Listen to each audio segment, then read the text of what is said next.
Supreme court ஜெயலலிதாவை அன்சீட் பண்ணிருச்சு.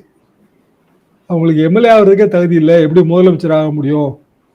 அந்த கான்ட்ரவர்சியில் அன்றைய ஆளுநர் ஃபாத்திமா பிவி ராஜினாமா பண்ண வேண்டியதாயிடுச்சு. அன்சீட் பண்ண அன்னைக்கு இரவு நிகழ்ச்சி வந்து நானும் சுதாகனும் பண்றோம். ஓகே. யார் முதலமைச்சர் யார் முதலமைச்சர்னு பயங்கர பரபரப்பு. அப்பெல்லாம் வந்து லைவே கிடையாது. இங்க கேசட்ல ரெக்கார்டு பண்ணி வரிசையா வண்டி நிக்குங்க, 4 வீலர்.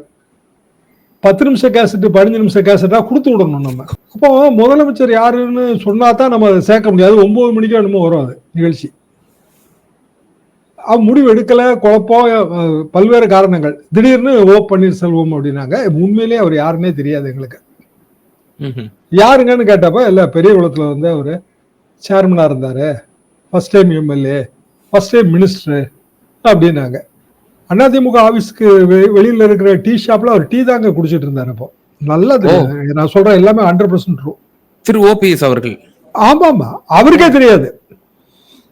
அப்போ ஜெயா டிவில இருந்தா தகவல் சொல்லி, இன்னும் சொல்ல போனா செல்போன் கூட பெரிய அளவு கிடையாது. செல்போன் வந்துருச்சு, 93லயே வந்துருச்சு. ஓரளவுக்கு செல்போன் இருக்குது கையில.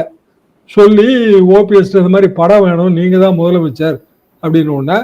இந்த பர்சுக்குள்ள வச்சிருப்பாங்க பாத்தீங்களா ஒரு சின்ன படம், அந்த படத்தை தான் அவர் எடுத்து கொடுத்து விட்டாரு. அதைத்தான் நாங்க ஜெயா டிவில போட்டோங்க.